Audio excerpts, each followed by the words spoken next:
All right, so I thought I would make a video about the nature of the Roman Empire collapse and the upswelling or springing out of the chaos feudal system. And I thought I would make it in relation to the Wild West. Now, in my previous video on Wild West free market versus socialist nanny state in video games, I mentioned that, well, I didn't necessarily mention in that video, but basically one of the things I was getting at possibly is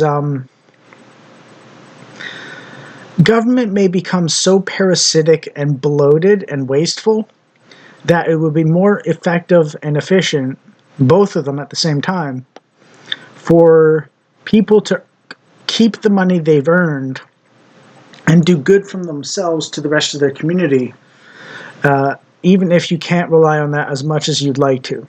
It might be better for that than the system that's core and centralized and bloated and wasteful and parasitic.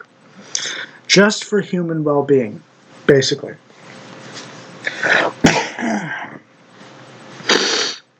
And the efficiency of government can be something like, I think there's an image that's like what radicalized you, and basically there's two images. One is basically of a staircase, and the other is of the staircase more or less torn apart and taken down by the city government. And the story is for that a city government decided it would take $60,000 to put in a wooden staircase for the elderly who asked for it and so on. Someone did it for approximately $500 to $600 worth of materials, and the labor was free. So this problem was solved and so on, without any cost to the city whatsoever, because the person did it out of the good of his own heart. And the city tore it down because they threw a temper tantrum that they weren't able to spend $60,000. It's like, what radicalized you? It's that the city destroyed a utility or facility, stairs in this case, that costed the person individually, not the city, to put in, that the city already agreed should be put in, because the city didn't get to throw money around to their friends and so on in big places and high places. And even if it did cost the city, it cost approximately 120 times less money, or 1 out of 120 times the amount of money, even if it did cost the city, if they were to pay for it. So the government can be 120 times more expensive for the same jobs or programs or efforts or campaigns or whatever you want to call it, the attempt to do something useful for your fellow man, as a private citizen, basically. And again, the private citizen paid the cost himself to do the work, so it didn't cost the city anything. And they still tore it down because they threw a tantrum because they don't get to pay their friends out of the taxpayers' pocket to supposedly get the job done. It was a perfectly good staircase and everything. You know, it was professionally done. You know, and at that point in time, one might kind of consider whether we need such large governments to effectively and efficiently distribute charity or welfare or disability or anything like that, when it's 120 times more expensive than someone doing it on their own. And the question is, at what point does government waste, parasites, and bloat get so bad that it would be better to dismantle the government completely, and just, instead of interfering by the central government on people doing the job themselves for the good of their community, allowing people to do it for themselves for the good of the community, right? I get the argument that not everyone's going to be charitable to the point that maybe we need the occasional central government program for welfare or disability or something like that. But then there's a middle ground of very small government, basically, and not giving a lot of money to the people working for the government, but maybe giving them taxes, tax exempt or no tax for their profit for working for the government, just to simplify the rules and so on. So none of this giving and then taking back, taking back, Indian giver sort of taxation of government workers and so on. But just saying, if you're a government worker, you don't pay any taxes on your income, but we pay you less money by a long shot than we would pay you normally or something. And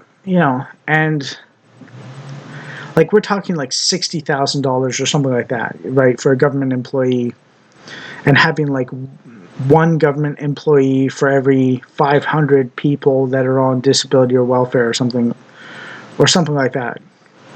A really efficient system. So that way you have about 500 government employees and you have about 250,000 welfare recipients for a population of 5.5, 6 million people. That would be more efficient than what we have now. So I understand some people will be like, "Oh my God, that's so many people on disability and welfare." But I think if we had that system, then we could actually cut the government waste enough where that many people on disability relative to the number of people working and paying taxes would actually work with paying disability and welfare more money than we currently do in BC, in my province of BC.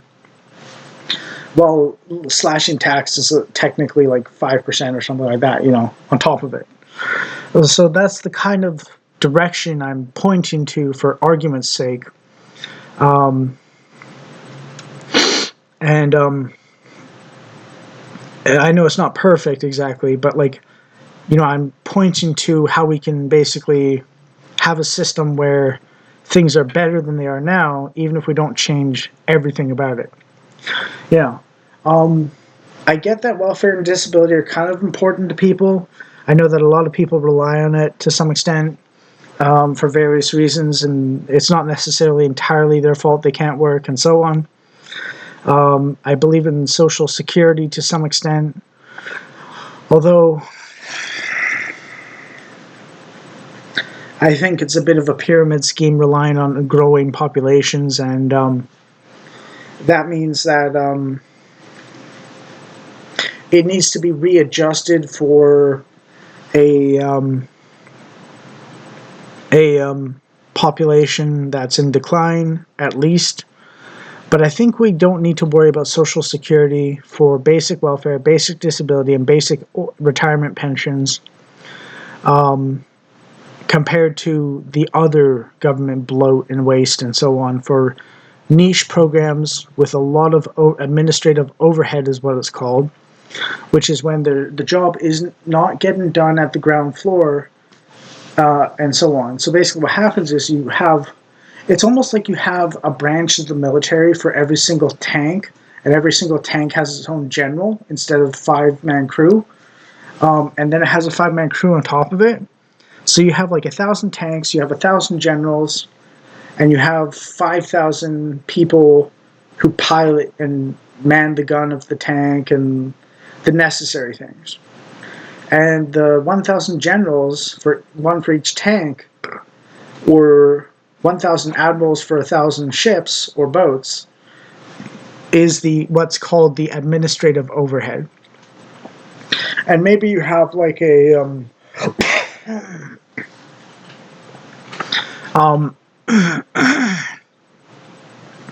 and this is like me exaggerating, but the UK has more admirals than it has ships for combat.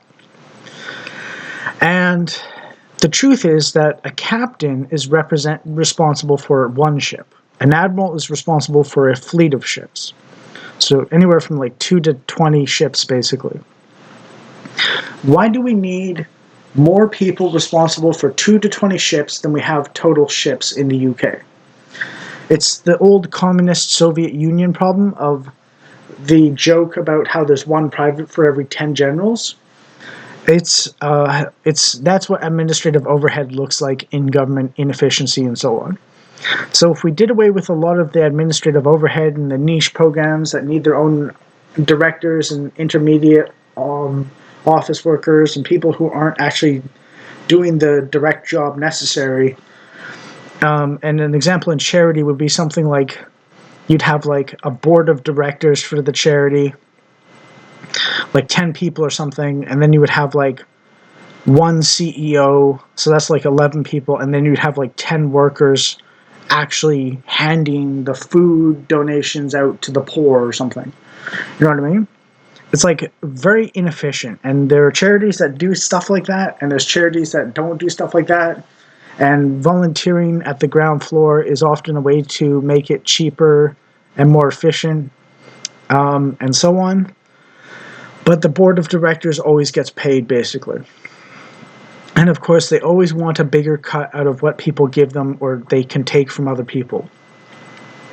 This is inherent to all systems that have someone profiting off others through redistribution, and it should be fought like crazy. You should be suicidally angry at the state and bloat parasites and inefficiency and waste and fraud in order to make a compromise on government and so on. But you want to start way over here on the right wing completely, so that when you get forced into the middle, you're actually in the middle. You know? And that means cut the government, kill the government by destroying its income and powers and so on. And then you find a middle ground by pushing as hard into destroying the government as possible, and just naturally trust that the middle ground will be achieved to bring us back to something tolerable at least. Yeah, and you can have multiple generations of this moving closer and closer to getting rid of the government to some extent, and so on. And this isn't anarchism where there's literally no state. It's basically saying we want a minimal state. Basically, for the United States, there should be U.S. Marshals, there should be United States military, there should be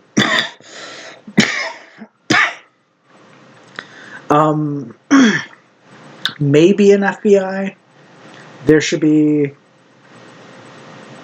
some sort of alcohol, tobacco, firearms, and drugs program, possibly. And there should be Homeland Security, and there maybe should be the CIA as well, Central Intelligence Agency, if we're dealing with foreign intelligence and spy kind of information, and then you're like done with the governmental programs. Leave welfare and disability to the states, and leave education to the states. Leave the roads to the states, except possibly highways. So you might have a department for highway maintenance or something. And for the federal government, you know, and then like healthcare would be a state or provincial level thing, and police would be a municipal or county or state level program almost entirely, and you're basically covered after that. Like, it's like you don't need anything else after that, roughly speaking, I think. You know? Everything else is government waste for the most part. You know, I mean, I'm oversimplifying it slightly for a population of 350 million people, but good government doesn't scale upwards with top-heavy governmental power at the federal or global level, which is why one world government doesn't work. You want subsidiarity, which means that it's a pyramid where the power to interfere directly with a person's life is diminished the more large of a group you're responsible for. And so on. So that the local community has the most power to interfere with someone's direct life and day-to-day living for the most part. And that way, and this follows one principle very closely, which is, I know a lot of people don't like the Hobbit trilogy movies, but there's a really great quote in it where I think it's Alfred, the lackey of the master, says, "We're watching you. We know where you live." And the protagonist hero of the humans says, whose name is Bard, says, "It's a small town, Alfred. Everyone knows where everyone lives." And that's the principle of where you want the most power to be for interfering with someone's life directly for the most part, except for very limited powers by the upper echelons of government levels. And that's the principle that I follow.